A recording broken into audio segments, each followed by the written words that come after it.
Coming to you from the Strings and Things studio in Ventura, California, I'm Karin. I'm Kaity. I'm Anne. And this is the Strings Unraveled Book Club.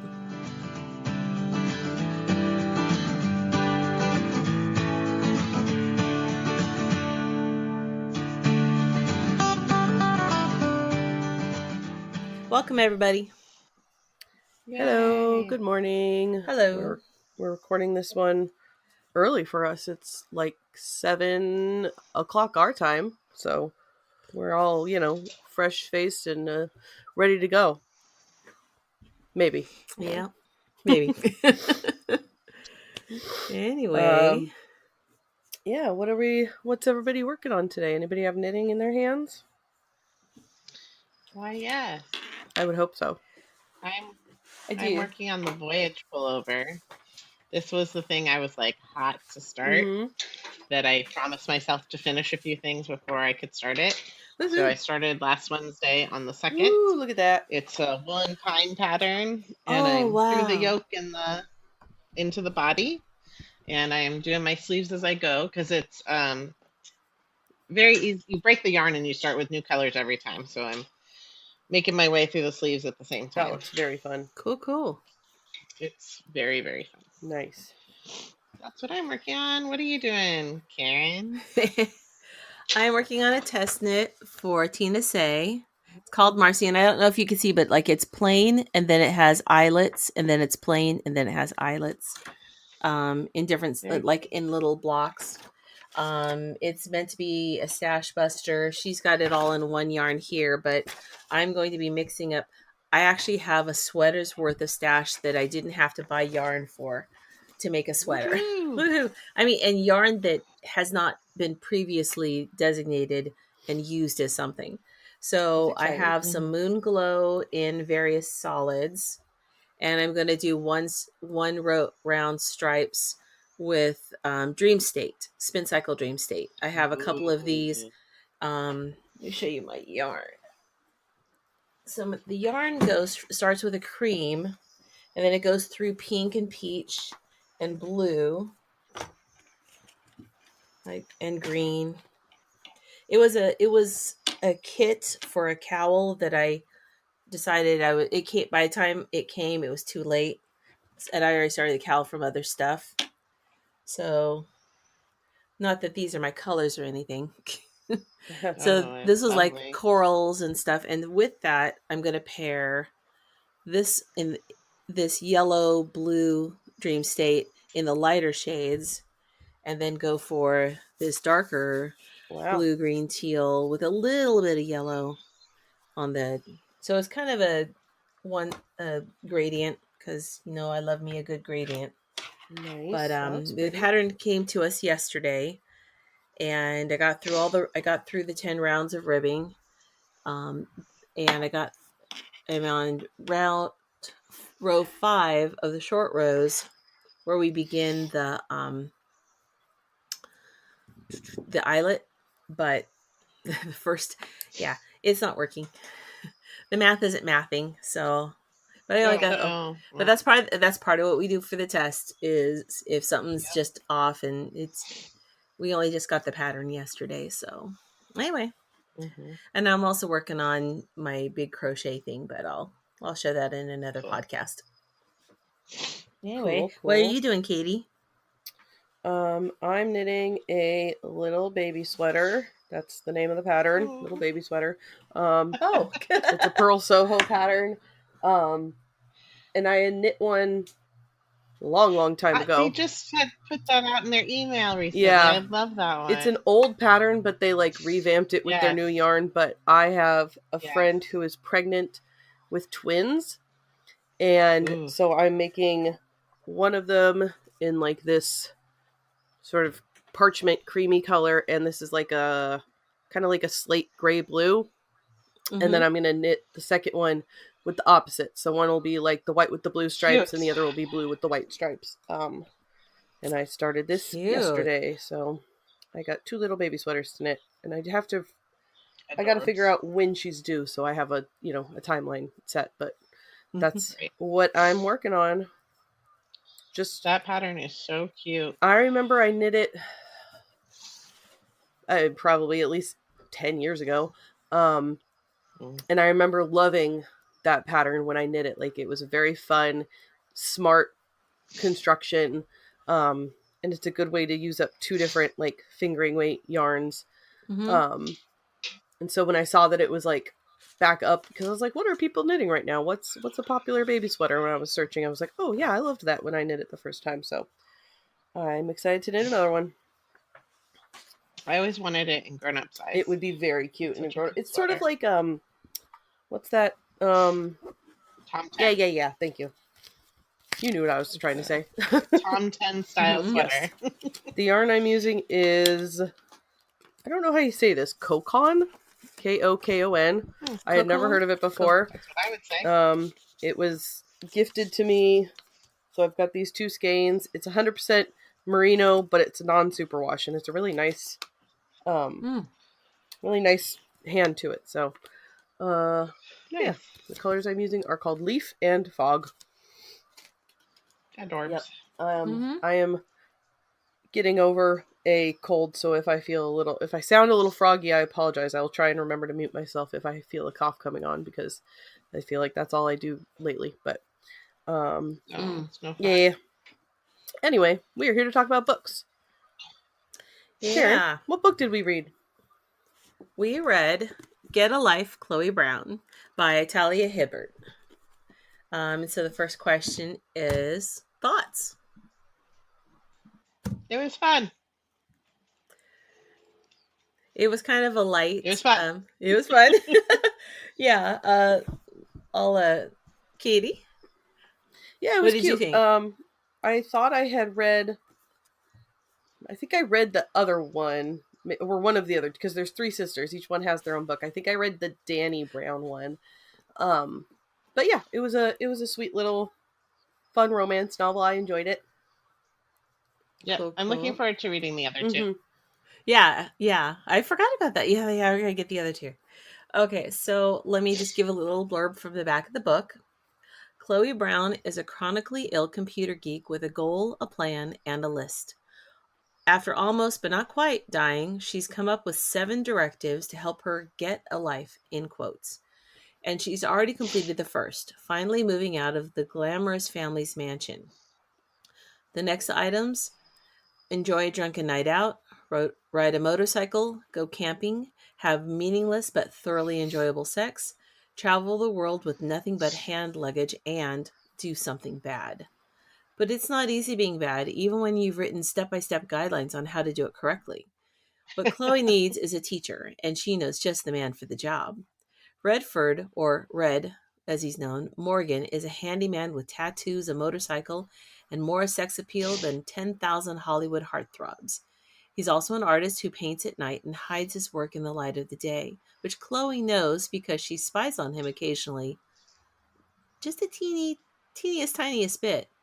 But when she enlists Red in her mission to rebel, she learns things about him that no spy session could teach her, like why he clearly resents Chloe's wealthy background, and why he never shows his art to anyone, and what really lies beneath his rough exterior.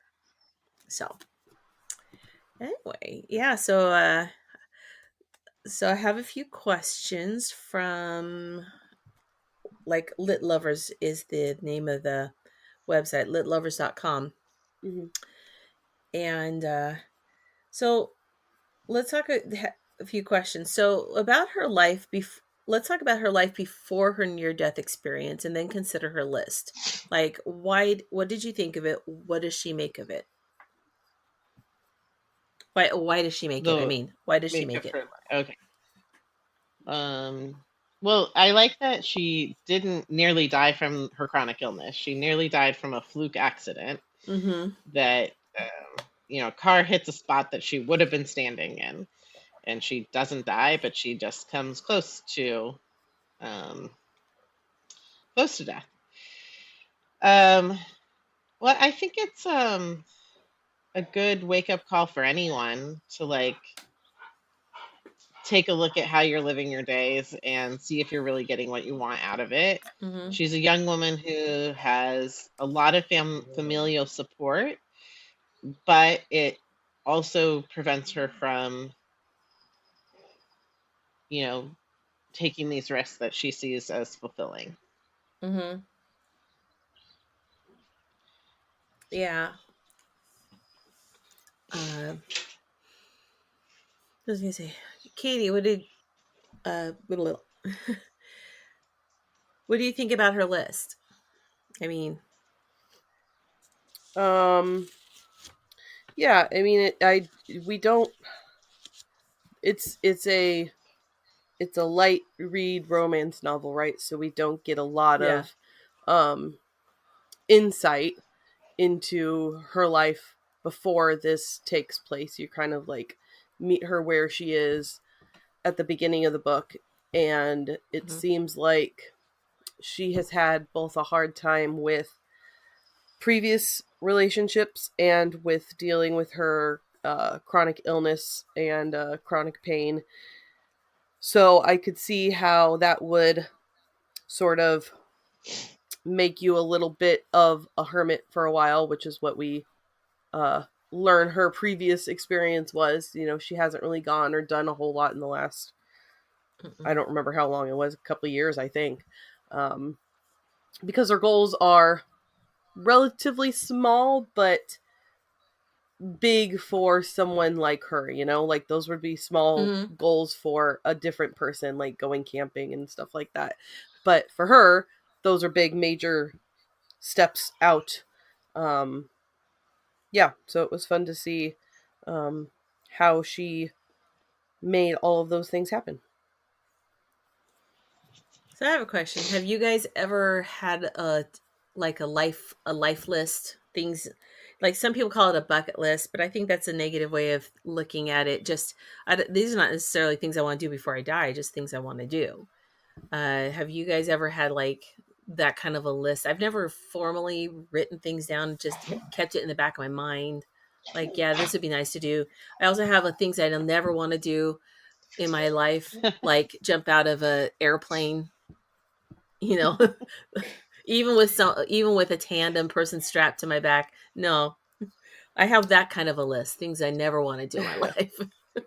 Do people in real life actually like make these lists, or is this just like I'm sure some of those like people, I bet it's like the bullet journal girlies that have these lists, but like who writes them down, Like I have goals and things I'd like to do, but I have never written a formal list of them.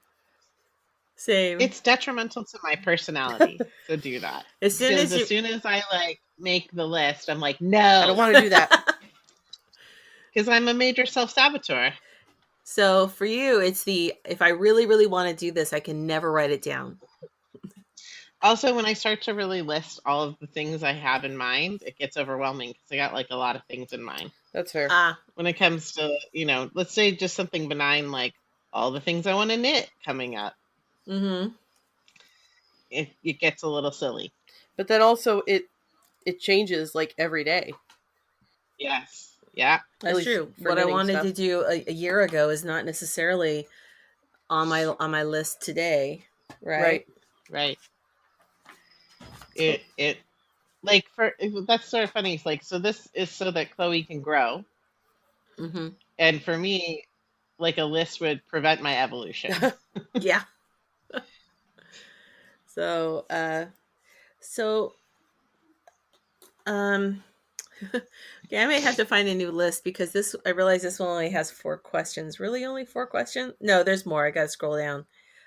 Question number 3: is Red hot? He sounds pretty hot.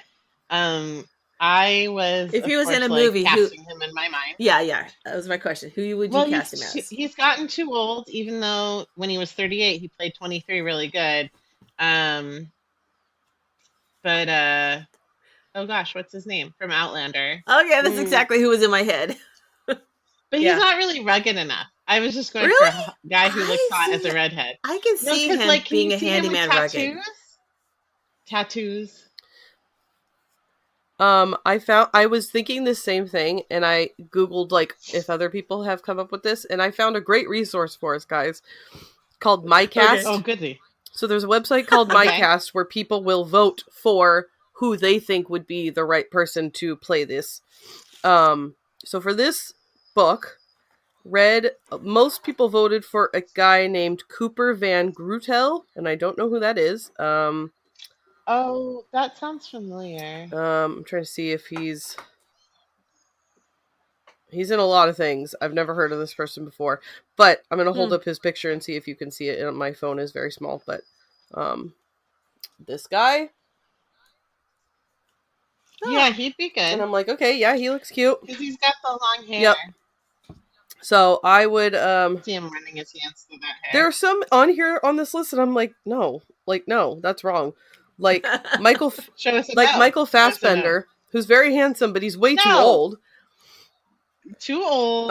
Definitely, he could do the rugged hotness, sure. But and Jamal Gleason, who is not hot. Oh no! I mean, he's not ugly, but he's not hot. Anyway, no. I was excited to share this website that I found, and then for Chloe, the number one choice was Danielle Brooks, who I think is fine. None of these other women on this list I have not heard of, but yeah. Anyway, cool. So yeah, I would say he's hot. MyCast.com. Yeah. I'm looking for that. MyCast.io. I don't know what .io stands for, but I guess it can. There's fan castings for not .com. Like lots of different things. So you could search for other books, or I guess it's probably mostly books. I would guess because other things already have cast. Well, yeah, but there's times when we think of a book that's going to be a movie, but we don't know the cast yet. And right. Who would we put in? So, cool. There's the classic. I'm sure they have a Court of Thorns and Roses there, no? Probably. They've got a what? A Court of Thorns and Roses. Oh, yeah. Okay. Which will probably never be cast. No. They have a list for the Court of Thorns and Roses series, but that has never come to be yet, so. Wow. Okay. Well, so speaking more about Red, what are some of Red's issues in his life? Why is he such a hunk, yet so vulnerable? Why is he such a hunk? Genetics. Genetics. I don't write these questions, people. But also vulnerable. Like, those two things can't possibly go together. Like, right. Yeah, how can also, hunks cannot be vulnerable? Isn't vulnerability makes them more hunky? Yeah. Yes. Kind of like some of my favorite actors. They're so hot because they've been married to the same woman for 30 years. Yep, that'll do it. Yep. Fidelity is really hot. So, yes. Well, so he has a great mom, it sounds like, and he just has a great soul. Like, he is innately a good person.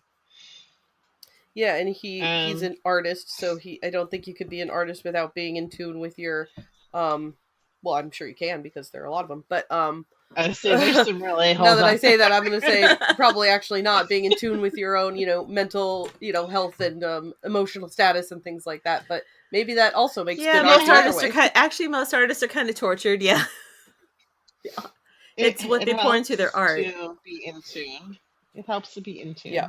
Mm-hmm.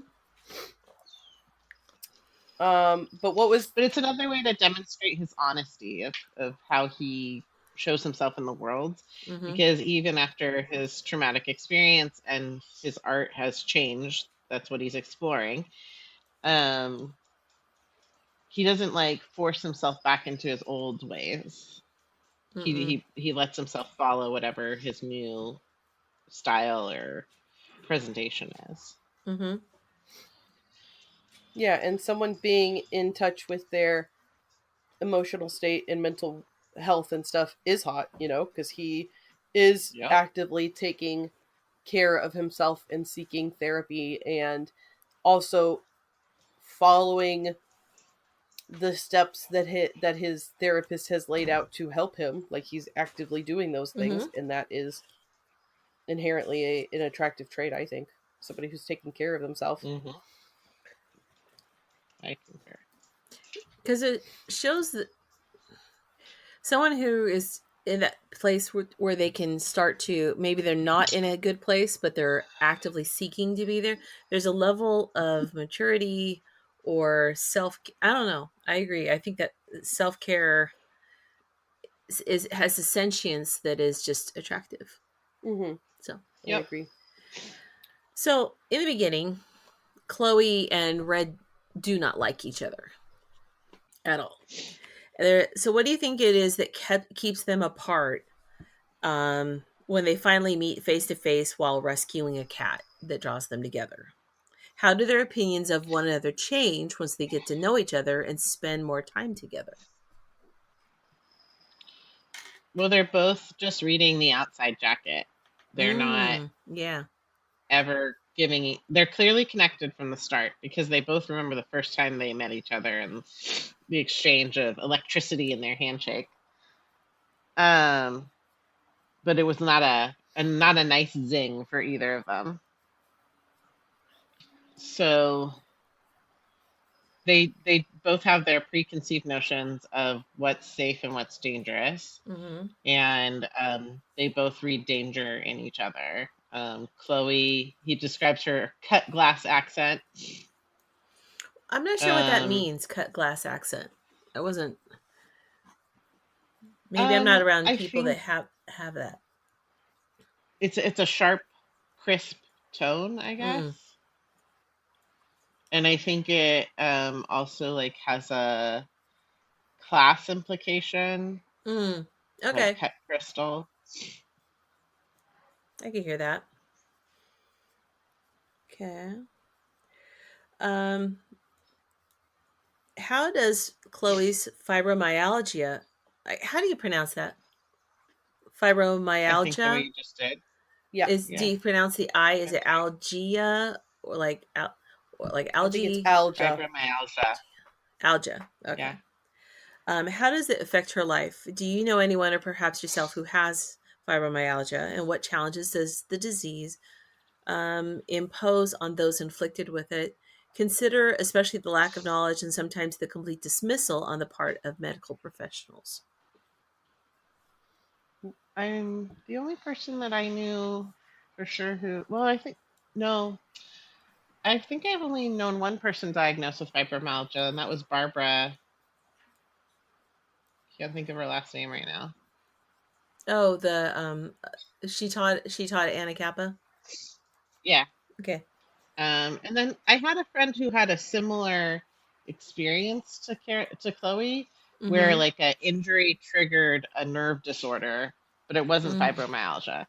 But it was the same kind of chronic, life disabling, good day, bad day kind of thing.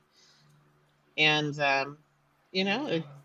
like my friend I'm thinking of, it disabled her life. She was like a super active, very successful professional. She tripped on a hill. It triggered this nerve disorder, the injury. Oh, wow. And she couldn't work anymore. She was stuck because it happened on the job. She was stuck in workers' comp hell. Wow. But she was always like in such a lovely, like she carried this positivity through her pain that made her a wonderful personality and a wonderful like energy to be around, even though you knew she was struggling every day. Yeah. Yeah, I know. Yeah, I know one. She like drew people to her. That's awesome. As opposed to like, I feel like Chloe kind of. Well, I don't think Chloe rejected people when she first got sick, but. Yeah, because it seemed like she had a pretty avid and like bubbly social life, and she talks about going out with her friends and how she misses her friends and things like that. So, it definitely changed. And their rejection kind of. Yeah, the trajectory of her life a little bit. I know one person who deals with chronic pain, but in the same way I don't know to what extent, because they have never shared it with me, and that they probably wouldn't want anybody to know. But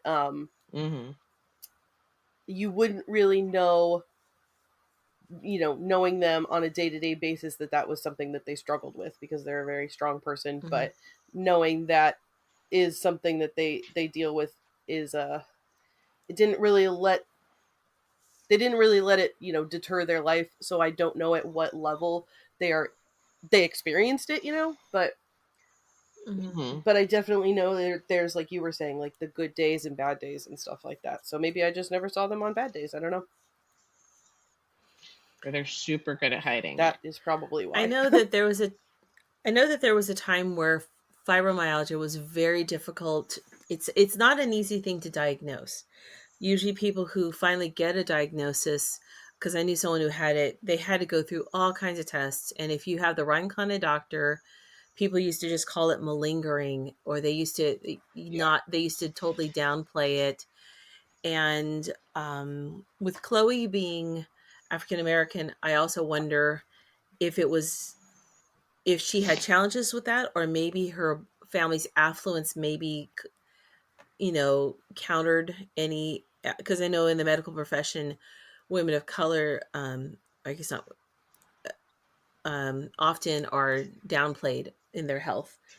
There's still, that they, as of 5 years ago, medical schools still taught that the pain levels of Black people were different. Yeah, it's pretty sick. Yeah. So I always wonder if her, also, she seems like the kind of person who doesn't want to have to talk about it all the time. She wants to focus on her stuff, and she doesn't want to have to explain why she can't do these things. So she just doesn't do them.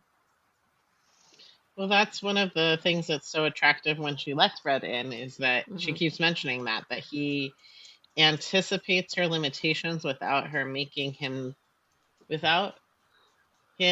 her tell him all the time, like, oh no, I won't be able to do that. Please accommodate me.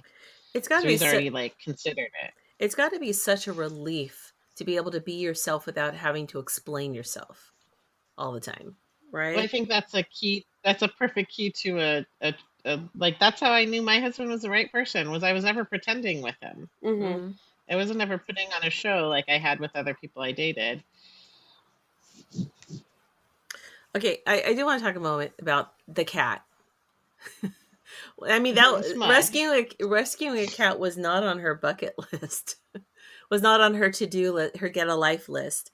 But I always think of, okay, here's a person who has physical limitations. Smudge must have happened on a good day. When she thought, I can do this. I can, or even if I do this, I'm going to pay for it later, but I can't walk away and leave this cat in a tree. I just love that part of her personality. So, well, I'm not sure that I would climb a tree. I would. Yeah. And most days I'm pretty physically capable. I don't know about that. It's less so. I mean, I do think cats are con artists. They can get down. They can. I think it's less so about like whether or not you can climb the tree, but whether or not you should climb the tree. Because the older I get, the more I start thinking about like, why don't I hold the handrail when I walk down these stairs? It's not worth it to try and get hurt. Like, I foresee me being injured, and I'm like, not worth it. So it's not that you can't climb the tree. It's not that I'm too old to climb a tree. Right. That's true. It. I feel like if I climbed a tree now, I'd be like the cat. Okay, getting up is one thing, getting down is another. Yeah, you're gonna have to call the fire department. And the cat would be me. And then the cat would jump down and leave me, right? Yep. But then you're just a lady stuck in a tree. But then maybe some handsome man will come save you. Yeah, you don't I'm not gonna bank my life on that. Well, and when you think about it, like when I was a kid, you always heard about, fire department had to come out and rescue a cat in a tree. You never hear about that. Either cats are really, like you said, con artists, and they could get themselves up and get themselves down. Get down. Of course they can. I mean, because I've seen cats jump from the ground up to the top of the fence. Yeah, they're fine. They can get down from a tree. Down. Yeah. I think it's just that Superman is always getting them down for us, you know? He's taking a lot of that burden off of the firefighters. That's fun. He's just zipping around under our yellow sun, taking care of That's what he does, right? I will put a cat in a tree. Oh, here's an interesting question. Okay, so we kind of talked a little bit about, what do you think of all the friends and lovers like Henry who deserted Chloe? Given the lack of specific diagnosis and the diseases, had you been her friend, would you have stuck by her? Might you have considered her a tiresome hypochondriac or attention seeker? It says, be honest now. I think there's people I think I would have stood by her. Yeah, I think especially in recent years, we have learned as a society to be better about listening to women. And that goes for women as well. Like, it's not just men that do that, and a girl's right? girl. So, I would think that I would, if I were her true friend, you know, those people weren't good friends. They were going out and partying friends, which are, you know, they have their own value, but they're not stick by your side through thick and thin kind of friends, I guess. That's what her sisters are for. And can I say, I love her sisters. You know, they seem fun. That's why I'm looking forward to learning more about them. I mean, what awesome sisters that are like, you didn't call, you're not being yourself.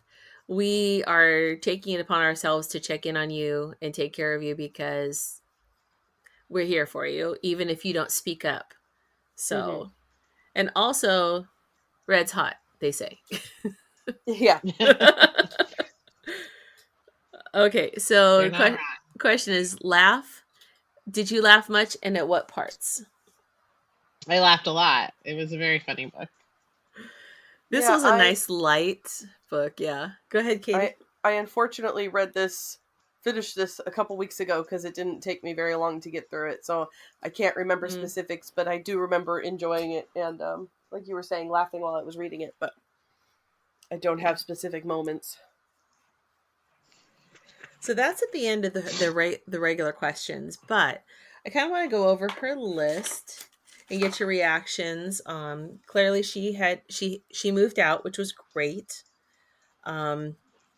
These questions don't really talk much about Red and his life, but what did you think about her riding a motorcycle? Well, it's not on my list. That's on my never do list. That's on your never do list? I mean, it sounded fun the way she described it. It's like my never do list: riding on a motorcycle, or driving a motorcycle, jumping out of a perfectly good airplane, and climbing mountains. Yeah, I'm a big believer in we're not supposed to be there. Like, we're not supposed to be at the top of a mountain. It's not made for us. I'm not going to go there. I'm not supposed to be at the bottom of the ocean. I'm not supposed to be on top of a mountain. I'm not supposed to be in the Arctic. I might go to the Arctic, actually. The places that are not made, I'm not supposed to be in outer space. I'm not going to outer space. That's not meant for me. It's too hard to get there. I'm not doing it. It's not going to happen. Yeah, it's not going to happen for me. Outer space is not on a never do list for me. That's 1,000% on a never do list for me. I would never want to go to outer space. Fair enough. But I would. But the bottom of the ocean, you're right on that one. No, you're not supposed to be there. Don't go there. We know how that ends up. Yeah. I would ride a motorcycle though. So I would. I probably don't want to ever drive a motorcycle. I used to drive a scooter, which is a much lower threshold of safety. A scooter. I love a scooter. But I don't think I ever want to drive a motorcycle. But I would ride on the back of a motorcycle. Depends on who's driving. I've been on the back of a motorcycle. I had a good friend who was... I don't even know how we did this. I needed a ride back from a bus station with my luggage. And me and my one bag rode behind him on his motorcycle while we went very slowly through the streets from the bus stop to where I lived. That was probably quite a feat of balancing. Yeah. It wasn't a lot. It was not a lot of luggage. It was, Good. and I was a smaller person, so all of us together were lighter on a bit because it was not a big motorcycle either. So, if I did not have asthma, if asthma hadn't become a bigger factor to me, plus I don't do as well in high elevations since I gasp like a fish. I have to take extra precautions just to go up to Mammoth, and get my lungs in condition for that higher elevation. I would totally do the mountain thing. I would do anything that required me to still pretty much stay on land. Even if it was under the sea, I'm still on the earth. I'm not above the earth. Although I probably would do parasailing. No. Because the parachute... Never. But because you don't go as high. Parasailing actually is a little appealing to me. Nope. But okay, so we were watching Amazing Race, and of course they're jumping out of the plane, and I'm like, most of this would be lost on me. My eyes would be closed. I don't want to see the earth coming up at me. I don't want to, I will climb to the top of the mountain if I want to see the earth from a distance, but my feet will still be on land. But the go camping, check that off. I've lived camping. I mean, I've done it. It's not going to be on any important list for me. You can choose to answer or not answer number 5. Well, for me, that's I assume that's the have meaningless sex one. Before marriage, that was a yes. Oh, once. I mean, yeah, same, and it was meaningless. How many of us want to do? How many of us want to do number 6? Travel the world with nothing. Travel the world with nothing but hand luggage. Oh yeah. I was just down a rabbit hole yesterday of this lady who designs, I think it was Riat, R-I-A-T. She's an independent backpack designer, and she makes these super sleek, well-designed bags for commuters and travelers. And she's working on a bag that fits perfectly under the seat for a 737. Oh yeah, I've seen this. So that's Southwest. Yeah. So what counts as hand luggage? I was just daydreaming about it. I think it's your carry-on. So, okay, it's another phrase for carry-on. The carry-on that goes in the above the seat, or the one that goes under the seat? Different sizes.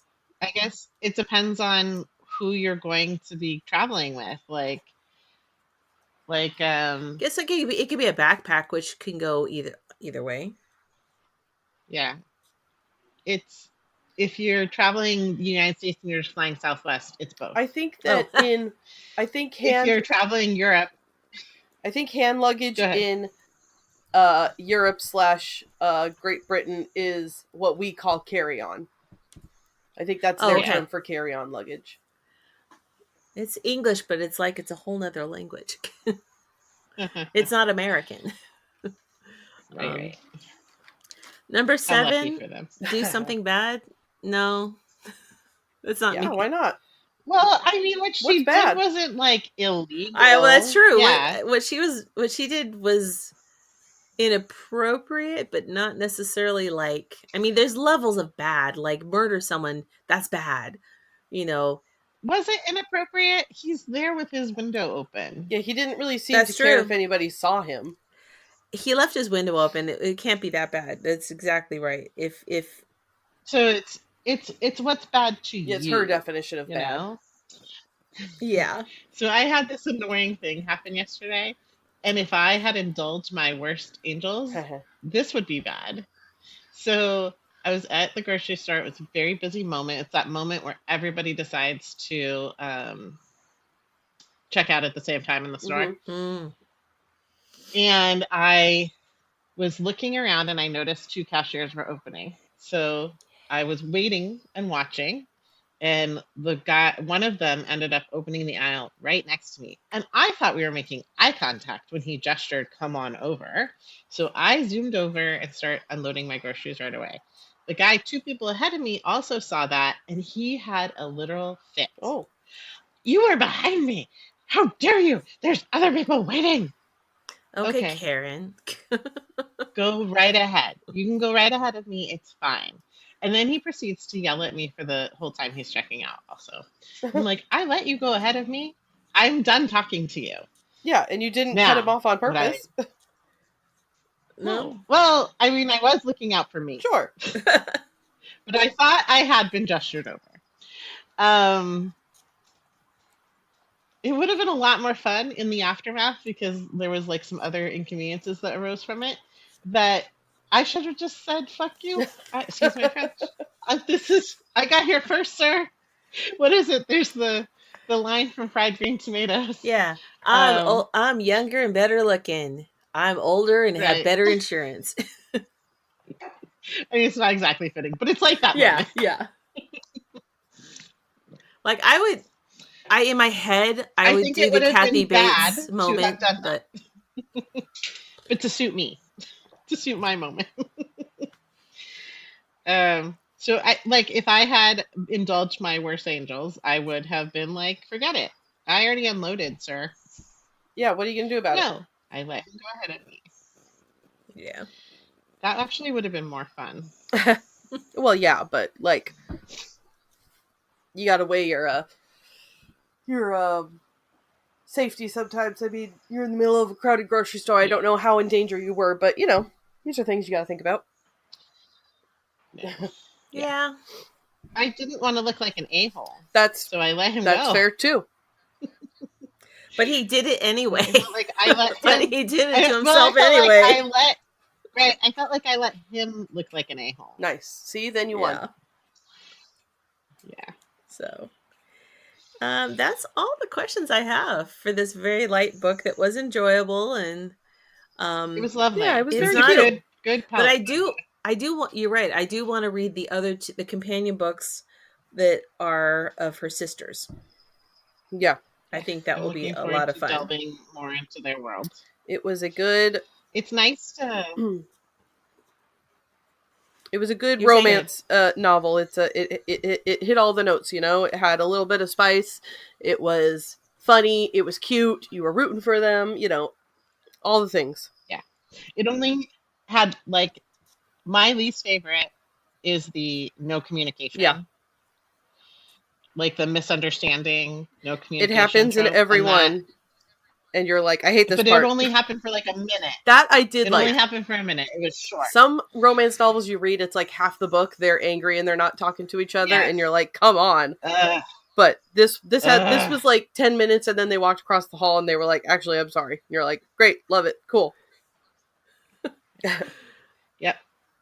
And actually the way she dealt with it too was very, it was very well done. Yeah. Minimal discomfort on the part I like least.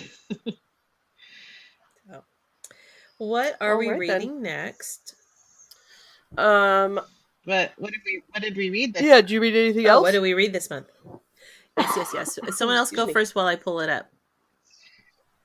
Well, Katie, have you read anything else this month? I read half of a book, but I didn't finish anything else. So, I am awaiting a e-reader that I ordered for my birthday. It was my birthday present. Ooh. But I had a Nook, but it was the very first Nook from way back when, and Barnes & Noble stopped supporting it, so I can't really use it anymore. Yeah. So I did a bunch of research because I'm like, I don't really want a Kindle. I don't want to support Amazon. What can I do? So I ordered a Kobo, which had lots of good reviews. You can borrow books from the library on it. I was very excited about it. But I had an Amazon gift card that I was going to order this with. So I ordered it on my birthday. And then it said it was supposed to be delivered between the 10th and the 14th. Today's the 14th. I just checked the tracking. It says it won't be delivered until June. So I'm like, what? Because it's not an Amazon product. It's sold through Amazon, which I wouldn't have bought it on Amazon if I could have helped it. But I had this gift card that I wanted to use. So now I'm like, do I wait until June? Do I return it and buy it and then buy something else with my Amazon gift card? So I was hoping to have a lot more books have read this month because I thought I'd get it in a couple days. So, I don't know. Whatever. So I haven't read anything else. Bummer. Well, I read the book that you had originally thought of assigning us, Karin. And what is it called? I don't remember the full title. It was I got abducted by aliens, and now I'm trapped in a rom-com. Yeah. I like the title. So that was okay. So I would say the spice level of what we just read was like an 8. Get a Life, Chloe Brown, an 8 out of 10. Okay. Yeah. And I would say the spice level on I Got Abducted by Aliens and Now I'm Trapped in a Rom-Com like an 11 or a 12. Yeah. Because it's you know, some alternate situations going on there. But then I read her other books, and they were on a similar spice level to this. She has a trilogy and one little novella. It's the series. Well, so the first book is I Got Drunk and Saved a Demon. Yes. Then the second book is I got drunk and yeeted a love potion at a werewolf. And then the third book in that is I got drunk and saved a human.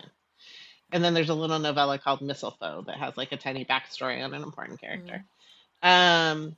Those were very sweet. They were like spicier than what's the coffee shop ones with the orc?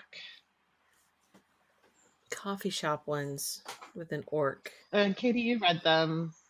They have alliterated Yeah, titles. sorry, my book was cut, or my recording was cutting out. It is Bookshop and something.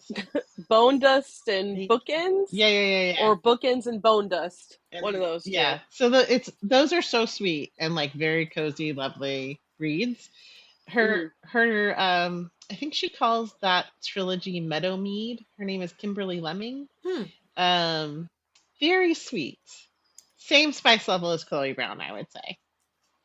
And very considerate content warnings at the beginning. Like the content warnings make you think you're getting into something real spicy, and it's just kind of spicy. Okay. Those books were adorable.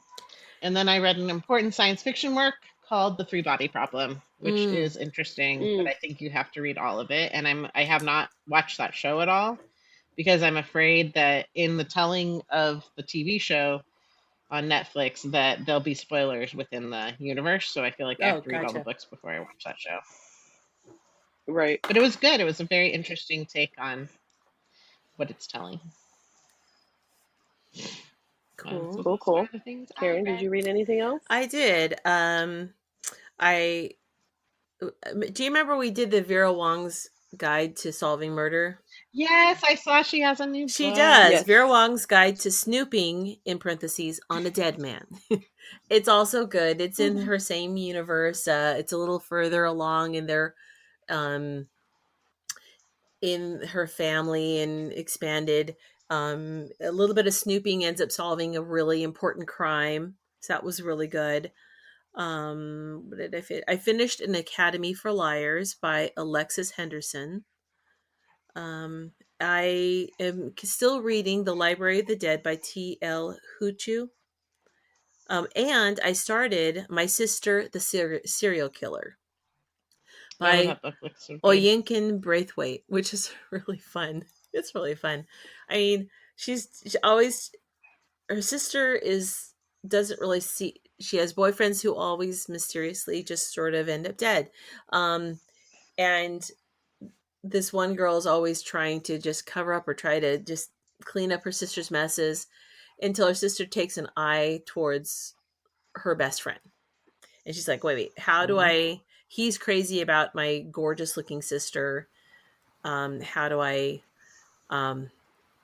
keep him safe?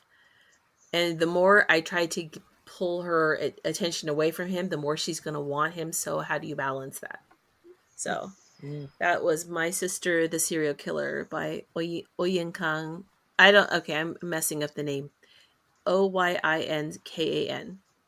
Anyway, it's a fun read. And I'm almost done with Library of the Dead, which is good because then there's it's one of those where you definitely have to have the trilogy because I feel like they're not really getting very far in the first book. They're in the library, but it's not. I feel like it'll make more sense when I get into the second book. But You shouldn't have to go through a whole book before you do that. No, you shouldn't have to get. Right. I feel like, okay, so this was going to be a really big book, and you couldn't self-edit it down or make it. I feel like the cutoff between is not like a cliffhanger. It's more like, okay, we stopped here, and now can buy another book to continue the story, which I don't love. That's what was happening in Three Body Problem. Is like it's a lot of groundwork. Something important happens at the climax and near the end, but it was like so much groundwork. Mm-hmm. Anyway, okay, what are we reading next? Next is my pick. I want to read you guys the genres that are defined for this book first before I tell you what it is. Okay, ready? Okay. So our genres that this is related to: horror, fantasy, historical fiction, witches, thriller, and paranormal. You got everything. It's perfect. So this is my first Grady Hendrix book that I'm picking. I think I know what it is. We're very excited. We're going to read Witchcraft for Wayward Girls. Yay! You haven't read it yet, right? No. Okay, it's on my TBR. Okay, good. So here's the book jacket blurb. There's power in a book. They call them wayward girls, loose girls, girls who grew up too fast, and they're set to the Wellwood home in St. Augustine, Florida, where unwed mothers are hidden by their families to have their babies in secret, give them up for adoption, and most important of all, to forget of any of it ever happened. 15-year-old Fern arrives at the home in the sweltering summer of 1970, pregnant, terrified, and alone. Under the watchful eye of the stern Miss Wellwood, she meets a dozen other girls in the same predicament. There's Rose, a hippie who insists she's going to find her way to keep her baby and escape to a commune. And Zinnia, a budding musician who knows she's going to go home and marry her baby's father. And Holly, a wisp of a girl, barely 14, mute and pregnant by no one knows who. Everything the girls eat in every moment of their waking day and everything they're allowed to talk about is strictly controlled by the adults who claim they know what's best for them. Then Fern meets a librarian who gives her an occult book about witchcraft, and the power is in the hands of the girls for the first time in their lives. But power can destroy as easily as it creates, and it's never given freely. There's always a price to be paid, and it's usually paid in blood. In Witchcraft for Wayward Girls, the author of How to Sell a Haunted House and the Final Girl Support Group offers another searing, completely original novel and further cements his status as, quote, horror master. So, there you go. I love this. Good. I had a feeling you guys would be excited about that pick. Yes, ma'am. I'm a big fan of Grady Hendrix, but so it's okay. It's time for those things all year long. Great, exactly. All right. Well, that's what we're going to read then. Cool. Sweet. We're going to stop this recording, and we're going to record a little bonus for our Patreon. So if you want to hear us talk about more books, check out our Patreon at patreon.com/stringsunraveled. You can follow us on Instagram at Strings Unraveled Podcast. You can shoot us an email if you want. All the details for everything are always in the bio, the information about the episode. And I think that's it for us today, guys. So thank you for listening. We will talk to you next month. Goodbye. Bye. Bye, everyone.